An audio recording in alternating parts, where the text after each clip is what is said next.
Dan semoga kita juga menghasilkan buah-buah yang baik. Karena kita berasal dari pohon, dari pokok yang baik sebagai anak-anak Tuhan.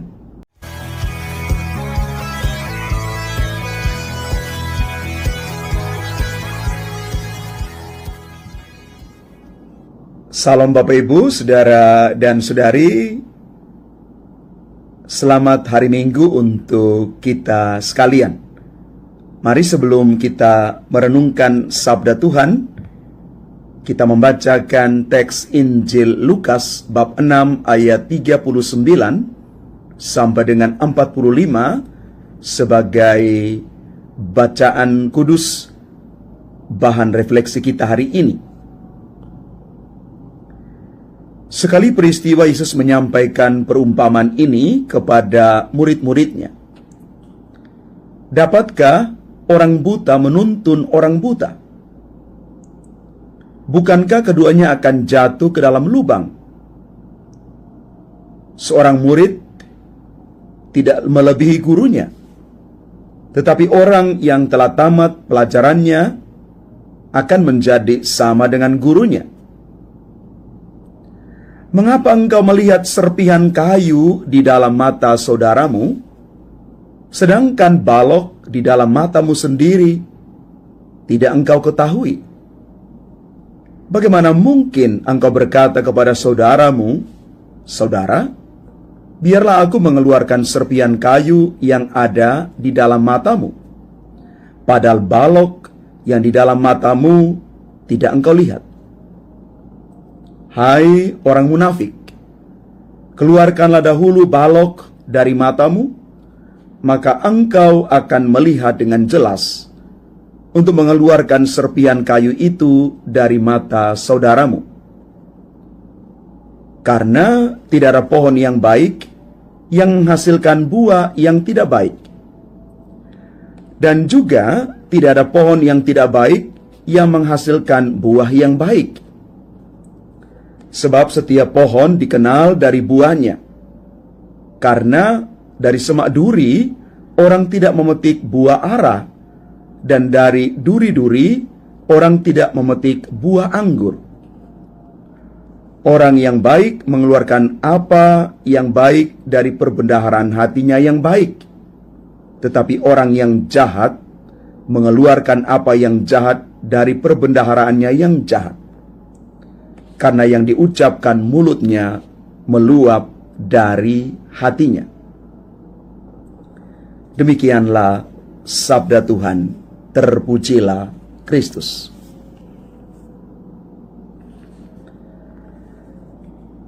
Bapak, Ibu, Saudara dan Saudari umat Tuhan yang terkasih, Injil Lukas yang kita baca dan renungkan hari ini menceritakan tentang Yesus yang mengajar orang banyak tentang kebenaran sejati dan kehidupan yang berbuah. Yesus menggunakan beberapa perumpamaan untuk menggambarkan kebenaran sejati dan kehidupan yang berbuah itu. Yesus mengatakan bahwa seorang murid itu tidak dapat melebihi gurunya, tetapi setiap orang yang sudah dilatih, dididik dengan baik akan menjadi sama seperti gurunya. Karena ada satu proses pembelajaran, pendampingan yang diterima oleh murid tersebut. Maka guru yang baik adalah dia menyiapkan masa depan para muridnya. Dan murid yang baik adalah mereka yang mencerap inti pengajaran, pendampingan yang baik dari guru mereka. Ada proses saling belajar di sana. Orang tidak bisa mengatakan, saya sudah mengerti segala sesuatu. Orang harus sampai pada satu titik punya keterbukaan hati untuk belajar. Ketika kita bicara soal kebenaran sejati ini, yang Yesus sampaikan kepada kita hanya dapat ditemukan melalui pelbagai pengajaran dan pelatihan yang benar. Yesus juga mengatakan bahwa sebuah pohon yang baik itu akan menghasilkan buah yang baik. Tetapi pohon yang tidak baik akan menghasilkan buah yang pasti juga tidak baik. Pohon, pokok, sumber yang baik pasti akan menghasilkan kebaikan. Kebaikan itu terjadi karena dia mengalir dari pokok pohon yang baik itu. Kebaikan yang muncul terjadi di dalam proses yang panjang. Proses di mana orang boleh melihat dan boleh mengalami pengalaman hidup. Dia ditempa untuk menjadi lebih baik dari waktu ke waktu.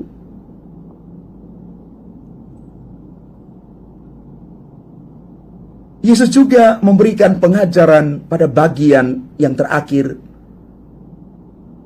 ketika Yesus mau mengatakan kepada kita pentingnya mengakui keterbatasan diri. Orang yang tidak dapat melihat kesalahan sendiri, dia tidak dapat menolong orang lain untuk melihat kesalahan mereka. Indah sekali kata-kata yang ditulis dalam Injil hari ini. Bagaimana mungkin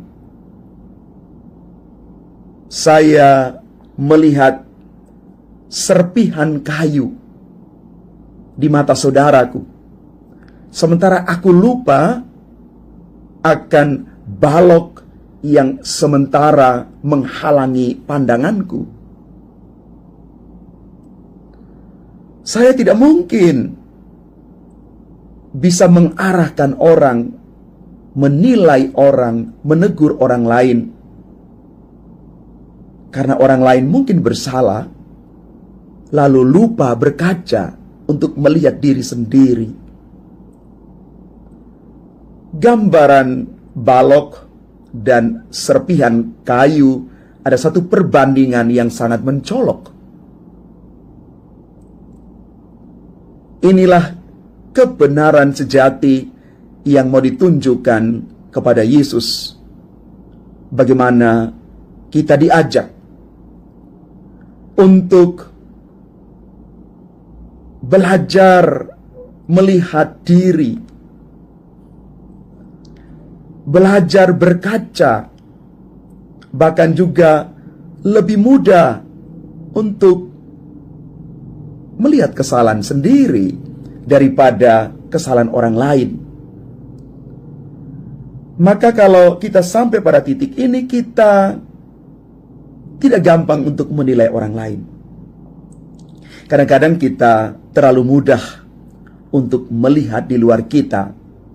Bahkan mungkin kita bisa menjadi seorang hakim yang menghakimi orang lain, seolah-olah kita yang paling benar dalam hidup ini. Kita diajak untuk lebih banyak introspeksi diri. Kita diajak untuk lebih rendah hati. Kalau kita mau bersaudara dengan semua orang, jadilah orang yang rendah hati, yang lebih banyak menunduk untuk melihat diri sendiri. lebih banyak waktu masuk dalam diri untuk melihat diri. Bapak Ibu saudara-saudari yang terkasih, kadang-kadang dalam realitas kita melihat kenyataan bahwa lebih enak rasanya kalau kita mencela orang lain. Bahkan mungkin juga kadang-kadang muncul kalimat ini dalam hidup setiap hari, dalam pergaulan kita. Tuhan yang menentukan, kita yang menjalani, orang lain yang berkomentar. Ini fakta yang terjadi dalam hidup kita.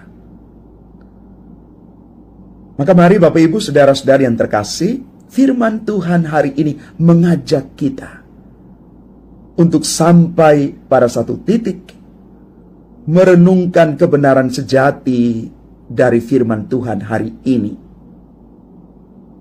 Kita mau supaya menjaga hati, menjaga tutur kita, karena apa yang keluar dari hati biasanya terucap dari mulut kita. Jaga hati, jaga lisan. Belajar introspeksi diri dan belajar rendah hati. Karena kita semua pasti punya masa lalu.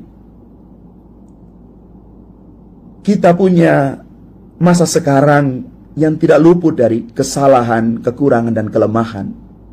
Tetapi yakinlah bahwa setiap orang punya masa depan yang pasti lebih baik.